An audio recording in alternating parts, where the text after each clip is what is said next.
break. We are back for another episode of Haven's podcast, Measure Twice, Cut Once. Jennifer Lee, so great to be back. And I was going to say back in the studio, but we're clearly not in the studio. We're doing a special remote episode. We're in a virtual studio. This is exciting, okay? Because at the time of recording, we're in the final week of summer. So all of us who are parents are absolutely thrilled about next week, and anyone who's a kid is not. But there's also been a ton of changes since last we spoke. We have a new prime minister. We have a new housing minister here in BC. Tons of changes. The playing field is always moving. And so it's great to be back because as we talk about some of these changes, there's a lot of positive, great things that are happening in the industry right now.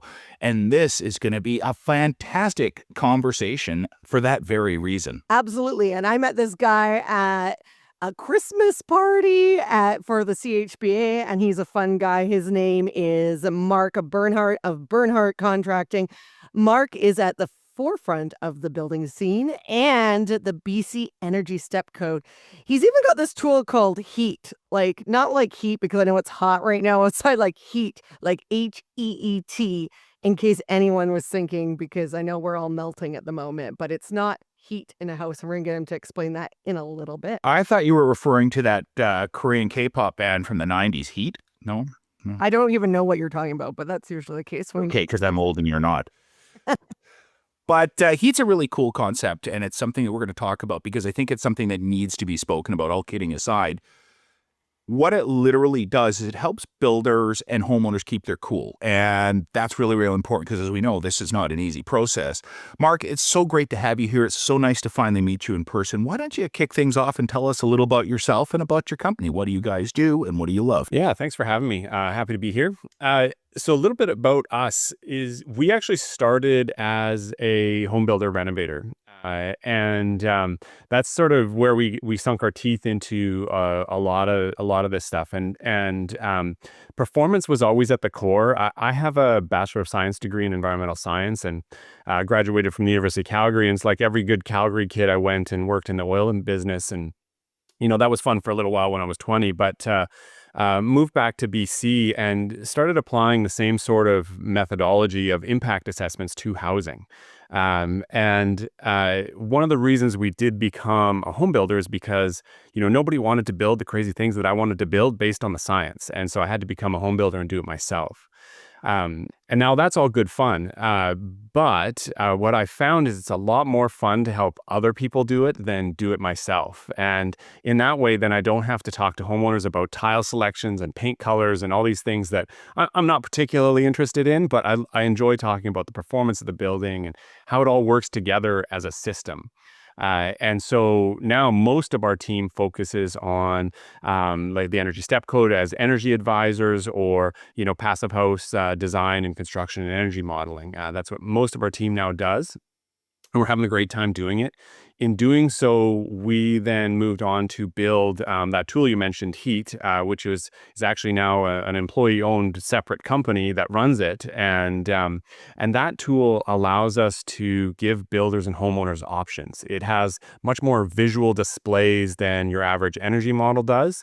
And it allows us to take your home design and say, well, here's 10,000 different options we could do. Narrow those 10,000 options down to 3 good options that your builder then can go price and figure out how to build, rather than just sort of taking shots in the dark at one at a time, sort of single options, the way the energy models are set up to do. So with this tool, is it a question of simply saying, okay, if we do these 3 things to the home, this is what the results will be, or is it more encompassing than that?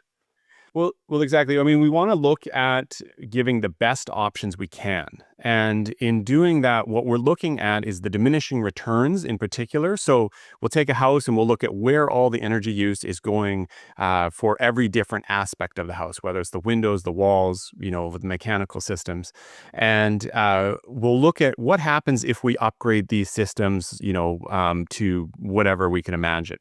And that then allows us to look at the diminishing return of each different aspect of the building. And so, most of us are on a budget, right? We want to spend our money where it matters most. And it's not always obvious where to do that in a house.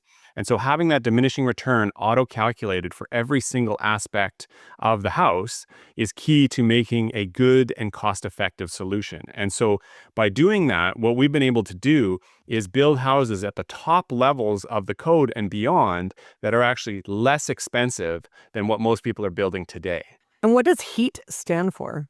Home energy efficiency tool. So it's very uncreative, but the acronym worked out, and the web domain was available. So Yeah, I think it's easy to understand. Double E's, no A.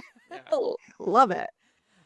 Is this something that you always thought you'd end up doing, like when you graduated school? not at all, actually, not even close. I mean, I did a construction work as my summer job while I was at university, and so learned some of the basic skills there. But no, I mean, I set out to do impact assessments and ecosystems things when I was in school. And, like I said, that job was fun for a while. I got to fly around in helicopters and count goats on the side of mountains in Jasper and things like that. It was really cool. But, it involved being away a lot of the times, a lot of writing big reports that nobody read. And I don't particularly like writing big reports that nobody's going to read.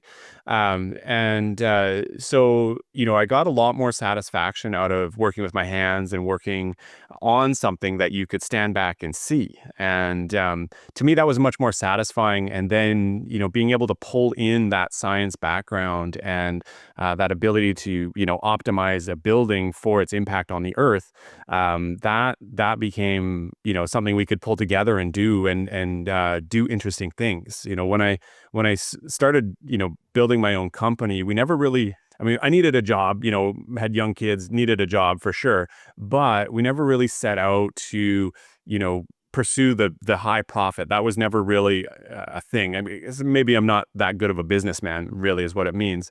But what we set out to do was do interesting things. And by pursuing interesting things, we did find economic success, and interesting things found us. And we ended up working on a lot of very cool, very diverse projects around the province and around the country.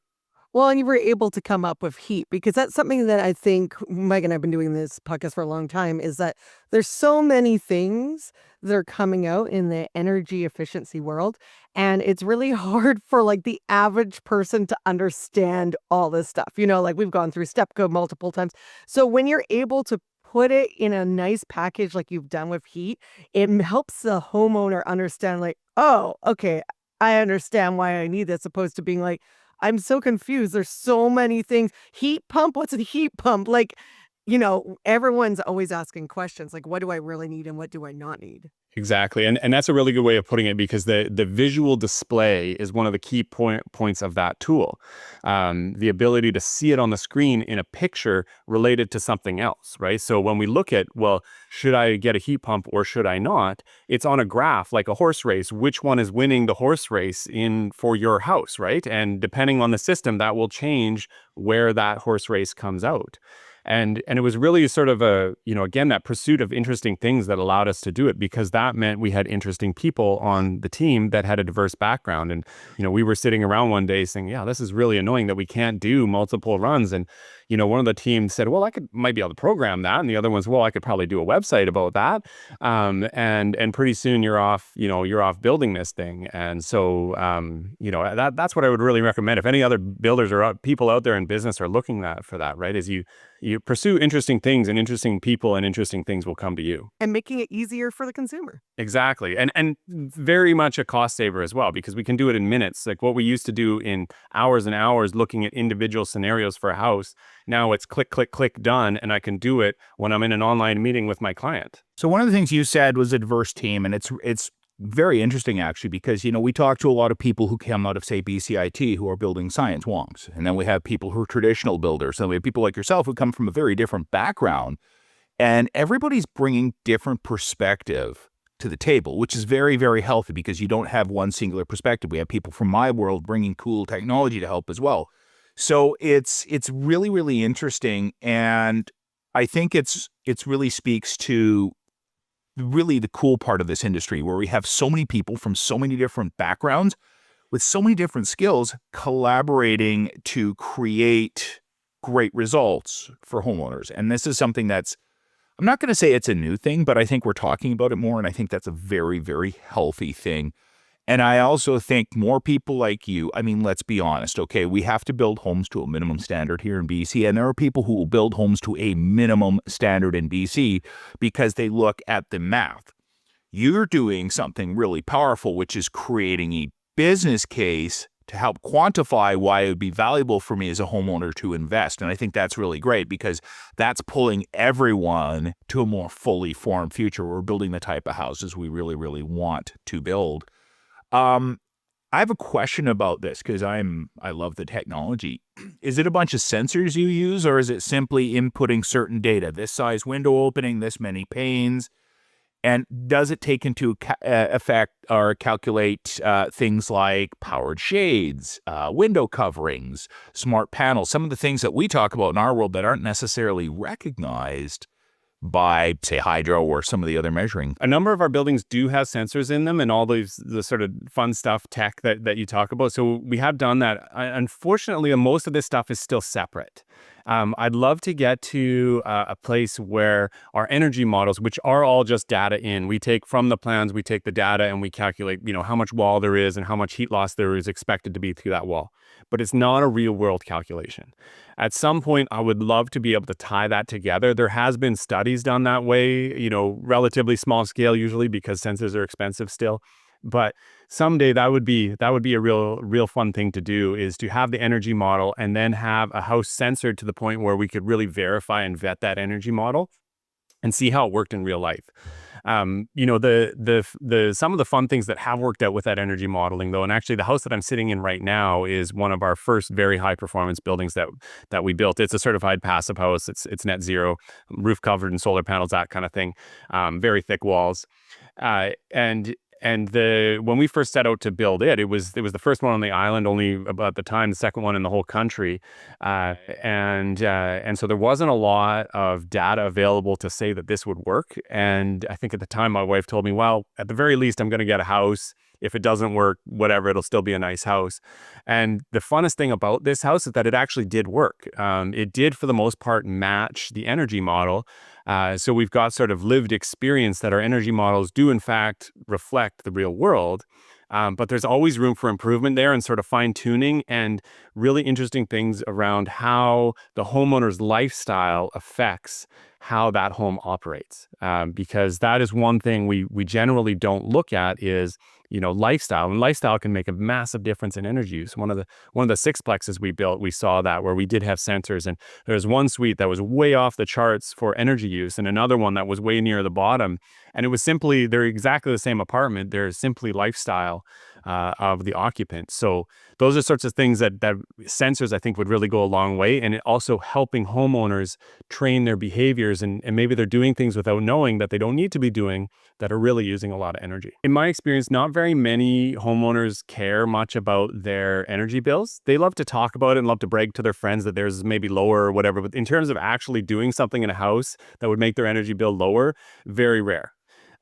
However, if we give them immediate feedback, that's when we see real shifts in behavior. So what I mean by that is usually a little screen on the wall that says in real time what your power usage is. And I'm guilty of this because I live in an old apartment building. But I think right now you guys should really go around and ask people how many fans and air conditioners they're using in their home and be like, this is what you need to do when you renovate or when you build a new home. Well, absolutely. And it's really like that house is a system that we talk about. And you can walk around downtown in many different locations and look on a hot day, how many people have their windows open, right? And that's probably because it's stuffy and it's hot inside. And so, generally, if it's the afternoon and it's a hot day, you want to be closing those windows to keep the cool air in, but people are still leaving them open because it's unbearable. And, they're doing the right thing if their place is hot and stuffy. But you can see houses that are high performance, those windows are closed in the peak heat of the day because they've got the cool air, the cool, fresh air inside, and they're trapping that cool, fresh air inside. You can see the same thing in the winter sometimes as well. You'll see people with windows open in the winter because they're trying to get that fresh air that doesn't exist within those houses. So that's one of the things we're really focused on in our houses is that healthy air, putting in really good ventilation systems that are quiet, that nobody wants to shut off because they're too noisy, things like that keep us, keep us comfortable and safe in the home. You mean like we had to turn off our fans before this recording? Yeah. Exactly. My fan is still running because it's a high performance ventilation system. It's a net zero. And we're sweating because I made sure that I locked down on sound in this virtual studio. Yeah. But that being said, Mark, not everybody can own a brand new home, or sometimes they're maybe renovating an apartment, not a full house. Is there any little tips and tricks that we can implement to make it better for our home? Yeah. Besides closing the window? Yeah, definitely. Well, don't close the window if it's really hot outside. That's, manage your temperature is what I would say. Open your windows at night, close them, in the afternoon. So there's some things, those are free things that we can do. But in terms of renovating and retrofitting, there's any number of things that can be done. And the options are kind of endless. And I think they can be very overwhelming for your average homeowner. So I think the most important first step that a homeowner can take if they are uncomfortable in their home or it's time to renovate is to contact a professional. So that would mean in many cases, a professional renovator, and often an energy advisor that does retrofit assessments. Because what those people will do is come together as a team and they will build a retrofit plan. And so your energy advisor is going to be looking at the energy side of things, probably the air quality as well. And your renovator is going to be looking at how do we actually build that and what's practical and the costing. And so that team is going to come together, give you that plan. And a lot of people, you don't have millions of dollars sitting in your bank account usually.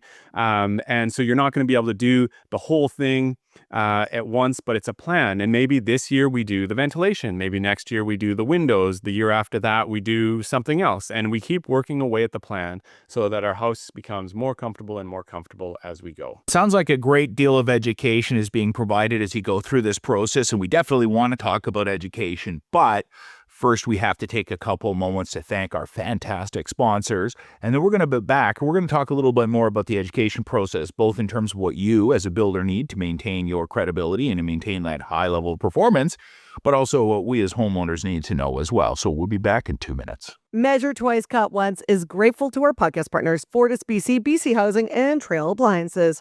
Support from our partners helps us share expert knowledge and resources with families looking to build, design, and renovate the home right for you. For BC Housing, creating access to housing solutions that meets everyone's needs is a guiding principle. BC Housing is working with governments, nonprofits, and residential construction industry members to create practical solutions to BC housing challenges. To learn more about BC Housing initiatives, programs, and services, go to bchousing.org. And we all need reliable and efficient equipment for better comfort, health, and safety of our homes. Whether you want to adopt some energy-saving habits or take on major energy efficiency upgrade, Fortis BC can help you save energy. Be sure to visit fortisbc.com, where you can find amazing tips on low and no-cost ways to save energy, plus great information on what Fortis BC is doing on low-carbon energy with solutions such as renewable natural gas. Trail Appliances makes everyday life better with the best selection in Western Canada, hassle-free delivery, and a price match guarantee. You'll always get the best deal. At Trail Appliances, you'll love buying an appliance as much as you'll love using it. Affordable, accessible, quality housing is a top-of-mind issue for many British Columbians. All right, we are back. And as always, thanks to our amazing sponsors, we got to chat a little about education, because one of the most important things about being a successful builder is that you are always at the top of your game. And as we know, the housing industry is always changing. And look in the last even 5 years where we were and where we are. So it's never static. It's always fluid, and there's always things to know. I want to talk to you about your perspective on continuing education and continuing to do the mastery of your craft. And I'd love to hear from you. In your opinion, what should the focus be for builders looking to elevate their level of education and skill set? There's a few different perspectives here, right? There's what would the builders say in response to that, and what did the homeowners get out of that? And from the builder's perspective, like you say, that pace of change is fast. And if we're not keeping up, we're going to fall behind. And as a business person, that's bad news, falling behind, not just the trends, but the technology, which is always changing, the building codes, which is always changing. So we need to be on the top of our game so that when we're going to that client and we're pricing that job, we know what's either coming or what we're going to have to do now that may have changed in the last few months. And so not everybody out there, in the world may know, but builders are required to take continuing professional development. That's been a requirement of BC Housing for quite some time to maintain a builder's license. And it's interesting, the sort of the evolution that the industry has gone through. When these sort of rules come in, everybody's like, oh, we don't want to have to go to the classroom. We already know everything we know. But what's really happened over the last number of years, and it's been in now for about a decade, is that builders are really into the education. The good builders out there are going to all the education and getting way more builder points than they need. And they're doing it because they're seeing the business advantage of it, and they're seeing the results in their clients' projects, right? They're able to use the newest technology. They're able to get the best results. So the project delivery is better. And so it's not just, a consumer protection thing that our clients are getting, but the builders are able to more easily run their business. A lot of the education is actually not on, how to hammer nails and things like that. It's on how to run a business, how to do, an estimate and things like that. So the core business skills of being a builder. And that, again, translates to our clients having a better experience because we know how to do a contract. And if we do our contracts properly, that protects us and it protects our clients. So there's a lot of different things at play here that really give an advantage to everyone involved. So how do you find out if your builder has that level of continuing education, and is it worth asking where they're focusing? Because I know there's so many different ways you can learn about different things. You just have to have a certain number of hours, right? So if it was you and our roles were reversed, what would you be asking as far as education for a builder that I'm thinking about working with? Well, definitely. I think that's a really, really good point. And, whenever we're starting to work with a client, we always interview the client, and as well as the client should be interviewing me. If you're not interviewing me about what my skills are, I'm going to get worried. And because I'm interviewing you as a client, and we've got to work together for quite a long time. So this is an important relationship we got to get right. One of the questions I would definitely ask is, where did you get your last education? How did that go? What were you studying? That kind of thing. You can check to see whether a builder is in good standing. It doesn't say what course they've taken, but if you go to BC Housing's website and you can search for the builder registry, you can search by name. You can go in there and find Bernhardt Contracting, and we're license number 38,000, and you can see that we are a contractor in good standing, and that means we have kept up with our points, and that we've been to at least some education. Doesn't specify which, but that would be a great question to ask. Like, what education session are you going to, and where have you been? What things are interesting out there? I think that will open up a conversation, help you get to know your builder, your renovator, and also give you that sense of confidence that they know what they're doing. Obviously, everything is important to know, but what do you think is the newest piece of information that contractors should start making sure that they really have as part of their toolkit? No pun intended for, of course, the education piece. The education that we're seeing most out there these days is a lot to do with that sort of early design pieces. That's where our team is really going towards, because putting the building together, I mean, there's technique there and there's skills to be learned there as well. But where we're seeing the biggest changes and the biggest cost savings is in early design. So around things that, in the industry, we call it integrated design. And all that means is everybody on the team gets together and collaborates on the design. So for homeowners out there, what that means is, you would pick a designer, perhaps, maybe that's your first stop.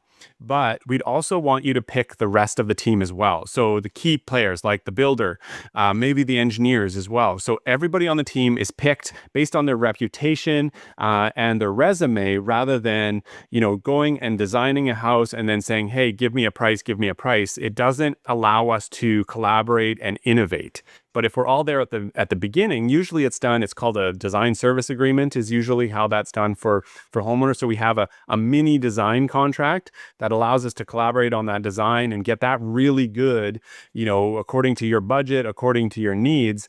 And then it's a separate contract for the actual building. So if we don't like each other by the end of the design, we can go our separate ways, and you've got a fully well thought out design that you can go and build. And so that is how we're usually achieving our number one cost savings, or at least our reasonably affordable building, and getting that client exactly what they want. And a lot of the education has been geared towards that. This the integrated design process, and it sounds really fancy, but really it's just a bunch of collaboration between trades and everybody else. Having people work together is really important. That's something that has to be taught. Otherwise, we have bad results. And this entire show is about how to not do that.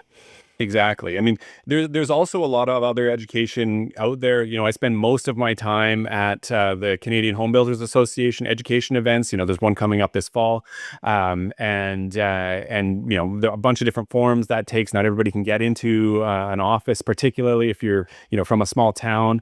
It's not the in-person educations don't come every day, and so there's lots of different options for that. You can take it online. You can do it as a webinar. There's self-paced and all that sort of stuff. And a lot of that energy code stuff that we were talking about earlier is also available. And I think one of the key pieces that builders are going to need to know and understand. Well, you just kind of already touched on it, so let's get into it. But the CHBA BC Education Summit is coming on. Obviously, we know what the benefit is to the builders going to this, or people in the construction industry. But sometimes we forget that there's actually benefits then to the consumer. So why would somebody looking to build or renovate their home want a builder that has attended the CHBA BC Education Summit? I know it kind of seems like pretty logical, but we never talk about really the end user, what they get from other people going to summits. Yeah, and this one's a big one, actually. So it is October 8th to 9th in Richmond there. So relatively easy for builders from around the province to get there and do this. One of the real fun things about these education events is that it's a collaboration between CHBA, BOABC, which is the building officials of BC, the building inspectors and people that work at the city, as well as BCAB, which is the BC Designers Association. And so those folks all in the same room learning the same thing, all these colleagues together, means that the process can be a lot smoother. So folks have probably heard over the course of the years that getting permits can be hard and difficult, and the process is long and all those sorts of things. And so by bringing all these people together into one room, not only do we get to know each other, how each other think and what we need. So now, I know my permit application needs to be done this way because they need this thing. And all these sort of interpersonal relationships. So I can phone a friend and say, hey, I'm having this problem and you're a building inspector. What do you think I should do in this case? And you can get that answer. So you build this bigger network. And that means for homeowners, faster responses, better information, better permit times. And the same thing goes other ways for the building inspectors and the designers. It's that sort of broad base of knowledge where we're all there together instead of being in our little silo, not talking to each other, which isn't going to help anybody. No, and that's great that you put that, because I think, and this isn't just for the building industry, this is for any industry. I think sometimes consumers that use people that go to these different conferences are always like, well, what are they doing? Just partying? Am I just, you're paying for their costs to go? But for this case, it's like these people are actually going in-depth learning and making those connections, which you said are so important. Yeah, definitely. I mean, for the record, there is a party afterwards. There is a social night, and there is a two-time Olympic gold medalist coming as a keynote speaker this time. So there is room for fun, and that I think is, if any builders are listening out there, is that there is room for fun in these, and that's why we're seeing these really good builders going there and just taking way more points than they actually need, because it's interesting, it's entertaining, it's fun. We're meeting this network, and a lot of my friends are going, right? So I want to go there and hang out with my friends. But really, coming back to that homeowner, it is about lowering those costs. And if I'm not up on my education, if I'm not going and studying those advanced advanced wall systems that are, coming and needed, I'm not going to be able to deliver you that product. Well, I think as professionals, a lot of people, I mean, I'm fairly new to this industry. I'm only 7 years in this industry, but, I thought, okay, everybody's got their own business. They're all doing their own thing. It was a very pleasant education for me to find out that our members get together. So all our members who are builders and renovators in the Home Builders Association here in Vancouver get together. They go in a room. It's easier to get in the count room at the Bellagio in Vegas than it is to get in that room. And they talk about things. They talk about what they've learned. So yeah, you guys are competing against each other for that particular client's business and for the opportunity to bring their home to life. But what I love is that everybody is sharing what they've learned and collaborating, and there's zero ego involved for the most part. And that's really one of the cool things about this industry. And for someone who's not a part of it, it's really hard to understand just how powerful the value of collaboration is. And that's what you should also be asking a builder, in my opinion, is do you talk to other builders? Because they play nicely with others, which means they're going to work well with you. Yeah, definitely. And I think having that membership, that CHBA membership in particular, is one of the key vetting things that you should be looking for as a homeowner. And my own example of that is that when I started out, when I was first, young kid, no business doing anything, I was doing a lot of failing, right? My accounting system wasn't working. I was, wasn't doing my taxes right and all that sort of stuff. And I ended up coming across an old timer who was a member of the CHBA, and he said, you got to come to this meeting and you got to talk to these guys. And I did. I sat down at the table and I said, I've got all these problems. And they're like, well, here's what you do. You sort it out this way and that way. And I went back and I did. And it allowed us to be successful. It very much saved our business and allowed us to deliver better products to our clients and, have all this sense of professionalism that we just wouldn't have been able to have without that membership and without using that membership in the way that we do. I love it. And want to ask you this because I always love thinking about the future, but where do you think the industry is heading? Ooh, that's a good question. I mean, we're probably heading towards a time where we're going to see more advanced technology, and prefabrication. I think we hear the federal government talking about that. I do think that is likely a key part of the future. Not necessarily entire houses arriving and flopping down on the lot, but at least components. We're already, our own team regularly uses a lot of prefabrication, and so where we can, build it with robots in a warehouse instead of with nails and hammers on site, and again, delivering a much better product. So I think that's probably the direction. Certainly more performance, being aware of the carbon, both, in the materials, the embodied carbon, as well as the emissions of the house itself, is something that we cannot afford to avoid. And also resiliency as well. So that's something a lot of our clients are asking for, that resiliency. Like, what happens if things really go wrong? Forest fire, earthquakes, high winds, hail, all these different things that are costing us an arm and a leg for insurance. That's really, I think, going to be a key driver of the future. And the good news is all those things, the carbon emissions, the performance, and the resilience, all of that goes together.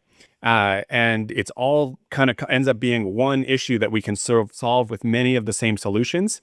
So I think the future is bright. There's a lot of great career opportunities if you're a high-tech person and you like working with your hands. And so I think the future is good.